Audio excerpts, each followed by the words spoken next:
Waalaikumsalam warahmatullahi wabarakatuh. Selamat pagi anak-anak. Pagi.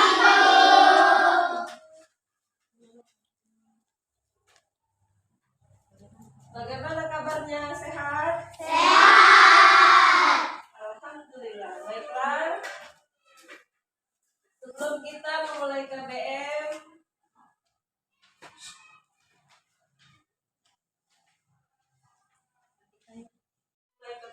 ada baiknya kita berdoa.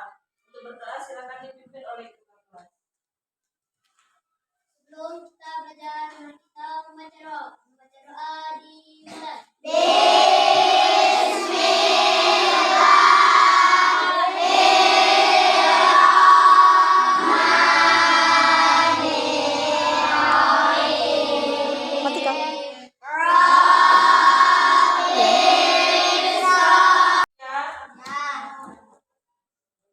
Ada yang tidak hadir? Tidak.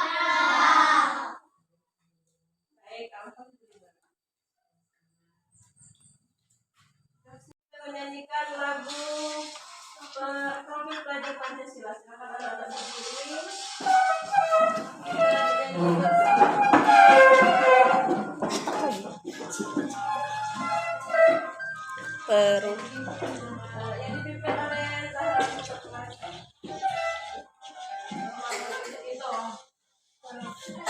Satu, dua, tiga.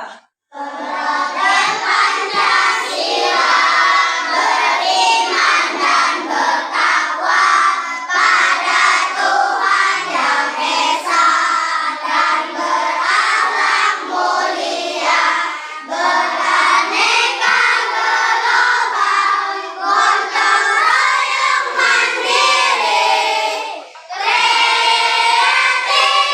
dan berakhlak kritis,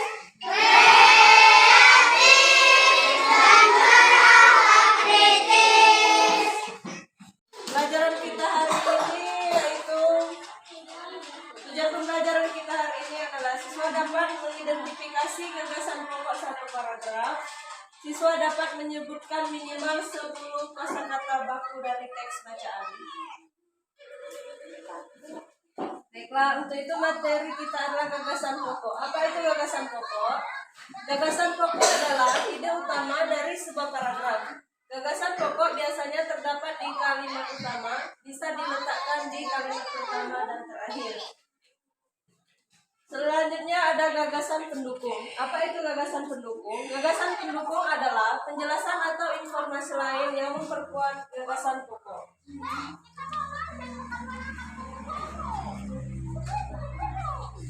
Apa fungsi dari gagasan pokok dan gagasan pendukung? Di dalam sebuah paragraf, gagasan pokok dan gagasan pendukung memiliki peranan yang penting agar lebih tahu fungsi dari masing-masing gagasan. Berikut penjabaran lebih lengkap terkait gagasan pokok dan gagasan pendukung. Fungsi gagasan pokok. Fungsi gagasan pokok dalam sebuah paragraf adalah 1. Sebagai pokok masalah dalam paragraf atau teks. 2. Menunjukkan informasi yang ingin disampaikan penulis. 3. Memudahkan pembaca untuk menulis maksud teks. Dan 4. Sebagai batasan untuk penulis dalam mengembangkan paragraf. Sedangkan ini adalah fungsi gagasan pendukung. Fungsi gagasan pendukung. Gagasan pendukung yaitu menjelaskan gagasan pokok, melengkapi gagasan pokok, dan memberikan informasi tambahan yang masih berkaitan dengan gagasan pokok. Jadi gagasan pendukung adalah berfungsi untuk menjelaskan gagasan pokok. Berikut ciri-ciri gagasan pokok. Sifatnya umum dibandingkan kalimat-kalimat lain dalam paragraf. Biasanya berada di awal atau di akhir kalimat, serta bisa berdiri sendiri jika kalimat lainnya dihilangkan. Itu ciri-ciri gagasan pokok.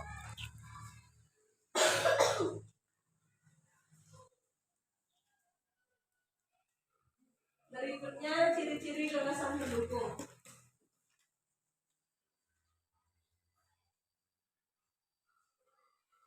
Ciri-ciri gagasan pendukung sifatnya khusus dibandingkan kalimat-kalimat lain.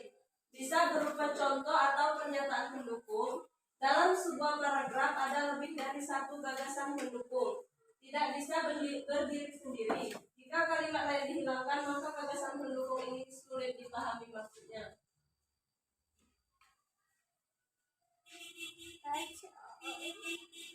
Jadi ada perbedaan gagasan pokok dan gagasan pendukung. Pengertian dari gagasan pokok adalah ide utama dari sebuah paragraf. Jadi anak-anak, pengertian dari gagasan pokok ini adalah ide utama dari sebuah paragraf. Sementara gagasan pendukung adalah penjelasan dari gagasan pokok. Jadi gagasan pendukung adalah penjelasan dari gagasan pokok. Jumlah kalimat gagasan pokok dalam sebuah paragraf hanya satu. Sementara itu, untuk gagasan pendukung bisa lebih dari satu kalimat dalam sebuah paragraf. Jadi untuk kalimat di dalam gagasan pokok dia memiliki hanya satu. Jumlah kalimat gagasan pokok dalam sebuah paragraf hanya satu. Sementara itu gagasan pendukung bisa lebih dari satu kalimat dalam sebuah paragraf. Gagasan pokok biasanya berada di awal paragraf atau di akhir paragraf.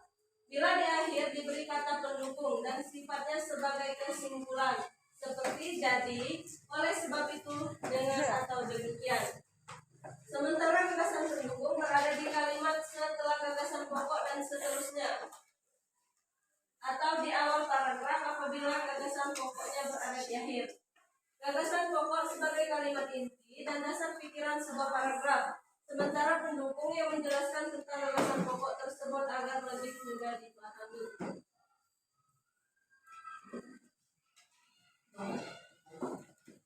Nah, berikut contoh gagasan pokok dan gagasan pendukung.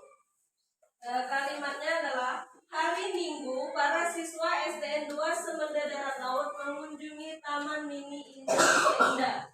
Mereka ingin melihat keragaman budaya Indonesia melalui rumah adat yang ada di sana. Mereka naik bis berukuran sedang ke sana. Perjalanan ke TMI hanya memerlukan waktu 1 jam saja. Kira-kira apa anak-anak bisa menyebutkan gagasan pokok yang ada pada kalimat tersebut? Anak-anak, dari kalimat ini ada yang bisa menyebutkan gagasan pokok dari kalimat yang ada di depan? Saya, Bu. Baiklah, saya persilakan kepada Salsa untuk menyebutkan gagasan pokok yang ada di kalimat tersebut. Hari Minggu, para siswa SDN 2 Semenda Darat Laut mengunjungi Taman Mini Indonesia Indah. Bagus sekali jawaban dari anak-anak kami Salsa bahwa gagasan pokok yang terdapat pada kalimat ini adalah hari Minggu para siswa SDN 2 Semenda Darat Laut mengunjungi Taman Mini Indonesia Indah. Bagaimana dengan teman-teman yang lain? Apa ada jawaban yang lain? Setelah kita menentukan gagasan pokok, seterusnya kita menentukan gagasan pendukung. Gagasan pendukung pada kalimat ini terletak pada siapa yang bisa jawab? Untuk tadi perempuan, sekarang laki-laki. Nah, silakan Apollo sampaikan jawabannya. Yang mana termasuk gagasan pendukung pada kalimat ini? Hari Minggu para siswa SDN 2 Semenda Darat Laut mengunjungi Taman Mini Indonesia Indah. Mereka ingin melihat keragaman budaya Indonesia melalui rumah adat yang ada di sana. Mereka naik bus berukuran sedang ke sana. Perjalanan ke TMI hanya memerlukan waktu 1 jam saja. Untuk jawaban Alpala sedikit keliru ya.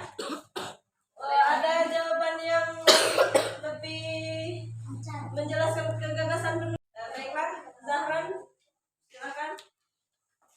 Mereka ingin melihat keragaman budaya Indonesia melalui rumah adat yang ada di sana. Mereka naik bus berukuran sedang ke sana.